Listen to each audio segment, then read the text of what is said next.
c'est le fait est qu'on nous interpelle à 12h30, sans aucun motif d'ailleurs, en nous accusant de participer à un groupement en vue de commettre des violences sur les biens et les personnes. Une fois arrivé au commissariat, je contacte personnellement mon avocate Anina Tutu à 16h et donc elle se dit disponible, elle dit qu'elle veut venir et on lui interdit de venir et on lui dit qu'elle ne pourra venir seulement le lendemain matin qu'à 9h. Et donc les députés sont arrivés dans la nuit pour visiter le commissariat et pendant ce temps-là, il y a 6 policiers qui sont venus me menotter avec l'étudiant majeur qui était avec moi en cellule, nous emmener au 3e étage, nous enfermer dans un bureau pendant que les députés exerçaient leur droit de visite des lieux sur lesquels il y a des restrictions de liberté.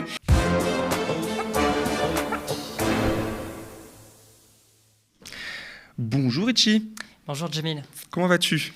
Bah écoute, ma foi, je vais très bien. Je suis même assez déterminé à continuer à prendre part au combat qui est le mien maintenant depuis l'âge de 14 ans et qui s'accentue en cette période de mouvement social. Bien, alors merci déjà d'être là aujourd'hui. Alors nous deux, on s'est croisés il n'y a pas très longtemps, le 31 janvier dernier dans les rues de Paris lors d'une grande manifestation contre la réforme ou contre la contre-réforme, comme disent les manifestants et les personnes contre cette réforme de la retraite. Alors, il semble que tu es, et tu viens de le dire, habitué des manifestants depuis 4 ans déjà, vu que tu as 18 ans, avec un certain gilet fluo. Totalement, c'est Pourquoi ? ça. Alors, moi, si tu veux, je viens d'un milieu où on ne fait pas du tout de politique. Je viens de la communauté de Tsigane, je viens d'un milieu assez populaire où on est privé de ce droit de prendre part au débat politique et où finalement on en est de facto exclu. Et alors que je n'avais pas de conscience politique, alors que je n'avais jamais lu plus d'un livre, je vois des gens sur les ronds-points qui se mettent à revendiquer, des gens d'horizons extrêmement divers et épars. Et je me mets, moi, à 14 ans, collégien, en échec scolaire, à aller discuter avec des papis, des mamies, des gens d'horizons extrêmement, encore une fois, variés. Et donc, ça m'a permis d'acquérir une grande culture politique. C'est là que tu te politises. D'une part, mais ça m'a aussi permis de prendre conscience, finalement, de prendre de la hauteur et prendre conscience que je viens d'un peuple qui a de grands stigmates, je viens d'un milieu qui est discriminé, je viens d'un milieu populaire qui souffre de la détresse sociale. Et donc, cette prise de conscience, elle a fait de moi un vrai militant ou du moins quelqu'un qui a la conscience politique que si on ne fait rien pour défendre notre avenir et nos droits, personne ne le fera à notre place. C'est très très clair au moins. Alors jeudi dernier, manifestation une fois de plus, hein, c'est assez courant ces dernières semaines contre la réforme. Tant qu'il le faudra. Évidemment, mais ça ne s'est pas terminé comme prévu. Peux-tu nous raconter déjà où vous étiez ? Totalement. Alors, jeudi dernier, à l'appel de la coordination antifasciste interuniversitaire, on s'est rassemblés avec des camarades de différents mouvements étudiants ou non sur la place de la Sorbonne à partir de 11h. Et on a décidé de revendiquer finalement nos revendications propres en tant qu'étudiants à travers ce mouvement social, parce qu'il faut savoir qu'aujourd'hui, les urgences, elles sont multiples et elles sont loin de se limiter à la question de la réforme des retraites. Et donc, avec ces mots d'ordre extrêmement différents, c'est-à-dire la contestation de la misère qui prolifère, des idées réactionnaires comme vous l'avez évoqué d'ailleurs tout à l'heure qui prolifèrent également, eh bien, on s'est mobilisé et on a décidé de manifester. Non pas sur un trajet qui a été discuté en amont avec les sous-fifres de la préfecture, mais dans une volonté de dépasser aujourd'hui l'agenda et les habitudes politiques classiques. Manif sauvage, donc, hein, oui, disons-le. Et donc, on a fait cette manif en direction de Tolbiac, en soutien aux camarades qui sont mobilisés sur le campus de Tolbiac. Et donc, une fois arrivé là-bas, il y a une horde je ne sais pas si on peut les qualifier de policiers, mais du moins de miliciens extrêmement violents au service du capital et de l'argent, qui sont venus nous entourer et qui nous ont interpellés sans faire de distinction. Au passage, il y a même des journalistes ouais, qui ont été interpellés, des lycéens, énormément de mineurs. Une personne d'AB7, je crois, c'est ça ? Tout à fait, ouais. Apolline et ouais. Luc également de QG, et donc des mineurs également, lycéens, et quelques étudiants dont je faisais partie. Et donc on nous interpelle. Alors le premier scandale, parce qu'il y en a une série suite à cette interpellation, c'est le fait est qu'on nous interpelle à 12h30, sans aucun motif d'ailleurs, en nous accusant de participer à un groupement en vue de commettre des violences sur les biens et les personnes, personnification d'ailleurs des biens. C'est assez classique hein, devant les GIGN. Oui, assez arbitraire et infondé. Donc le premier hic, c'est que donc on nous considère comme gardés à vue à partir de 12h30, mais on nous notifie la garde à vue seulement à 16h. Donc déjà c'est assez problématique. Une fois arrivé au commissariat, je contacte personnellement mon avocate Anina Tutu à 16h, et donc elle se dit disponible, elle dit qu'elle veut venir, et on lui interdit de venir et on lui dit qu'elle ne pourra venir seulement le lendemain matin qu'à 9h. Donc je suis resté en garde à vue de 12h30 jusqu'à 9h sans assistance juridique. Et le plus scandaleux avec cette garde à vue, et après on parlera du problème général, c'est le fait est que j'ai contacté des camarades députés avant d'être placés en garde à vue dans le camion qui nous transférait au commissariat avec les camarades lycéens et étudiants.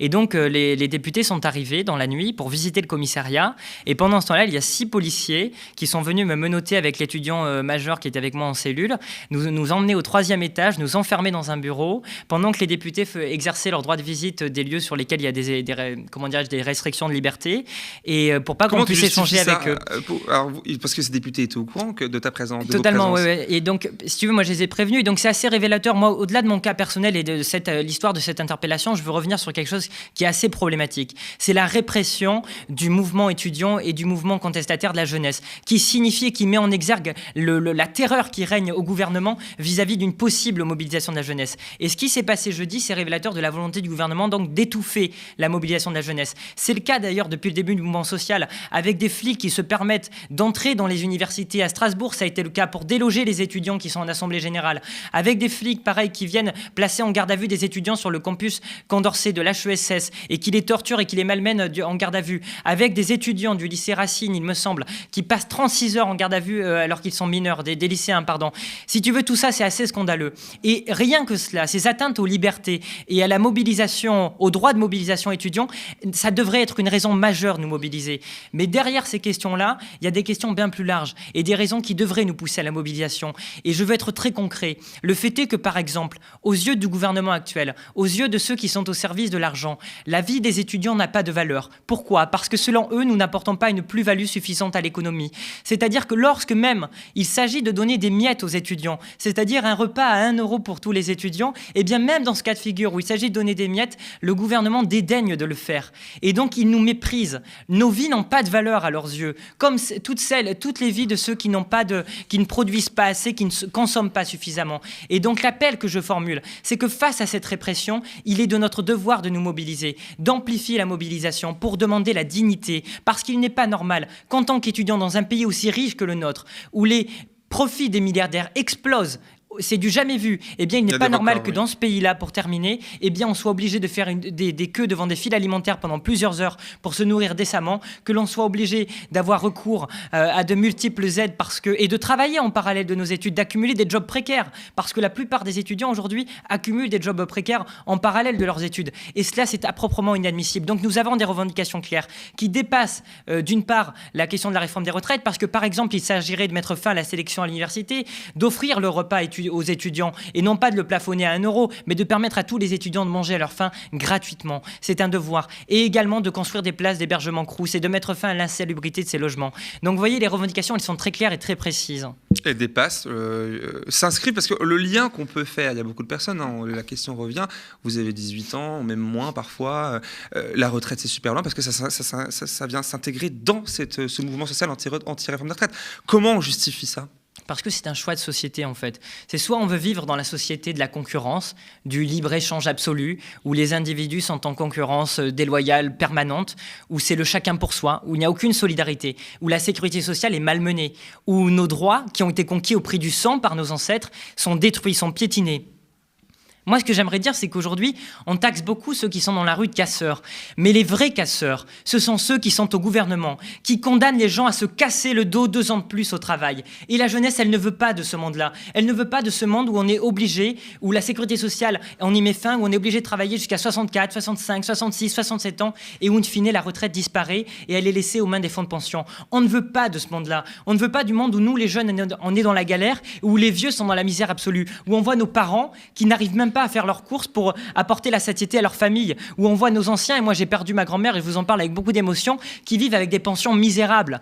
Et on ne peut pas tolérer ça. Et puis il y a la question écologique aussi. Comment se fait-il qu'on détruit le monde et notre avenir ? Aujourd'hui, et on l'évoque, les rapports ne cessent de tomber les uns après les autres. Dans quelques années, on sera obligé de payer pour respirer de l'air sain. Et donc finalement, le message que moi j'envoie et qu'on est nombreux à envoyer chez les jeunes, c'est qu'on nous détruit notre avenir.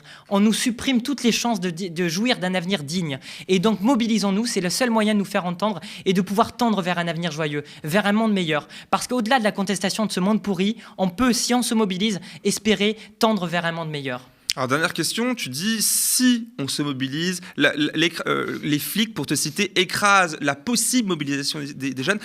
Je pensais que les jeunes étaient mobilisés, on pouvait le voir. Et pour toi, ce n'est pas encore suffisant, les jeunes sont possiblement mobilisables, ce n'est pas encore le cas. Qu'est-ce qui bloque ?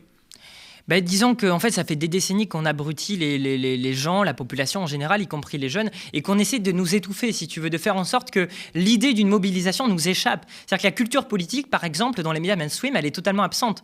Les luttes passées sont totalement ignorées. Moi, je suis étudiant en histoire, et c'est vrai que dans les médias traditionnels, les réseaux sociaux, on n'entend pas tellement parler de l'héritage politique qui est le nôtre, des combats qui ont été menés dans le passé pour qu'aujourd'hui, on puisse bénéficier de la sécurité sociale. Vous faites ce travail-là aux médias, c'est primordial. Et donc, il y a cette bataille culturelle à mener qui permettra la mobilisation de la jeunesse.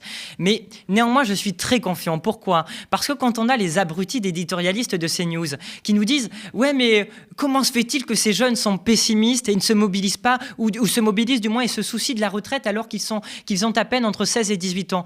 Mais je leur dis que s'ils étaient abrutis à notre âge, on ne l'est pas. Et gare à vous, gare à eux. Parce que la jeunesse, aujourd'hui, elle prend conscience du fait est que pour obtenir nos droits, eh bien, il faut mener la bataille. Il faut lutter. Et cette bataille, ces combats politiques, on est prêt à les mener. Et on va les mener. Et on va cesser d'être à genoux. On va se mettre debout pour espérer tendre vers un monde meilleur. Et pour mettre fin aux injustices qui prolifèrent. Pour mettre fin, et j'aimerais toucher un mot là-dessus aussi, aux discours réactionnaires qui gangrènent notre société. Par exemple, je déborde un peu, mais tu vois, et je profite du temps qui m'est accordé parce qu'on n'en parle pas dans les grands médias traditionnels. Moi, je suis tzigane, je fais partie de ce qu'on appelle la communauté des gens du voyage. Et quand dans l'espace médiatique, il y a des gens qui disent Hervé Marseille, que l'Assemblée nationale, c'est un camp de gitans, mais c'est extrêmement grave. C'est-à-dire qu'aujourd'hui, on vit dans un pays où le fascisme se normalise. On vit dans un pays où la misère prolifère. Donc les raisons de se mobiliser, elles sont multiples. Donc faisons-le et construisons cette mobilisation. Rendez-vous à partir du 7 mars, du 8 mars, du 9 mars et des journées qui suivront pour mener ce combat, pour gagner la bataille sur les retraites, mais pour aller plus loin, pour mener ce combat et pour tendre vers un avenir plus juste. Merci beaucoup. On ne lâche rien. Merci, le message est passé.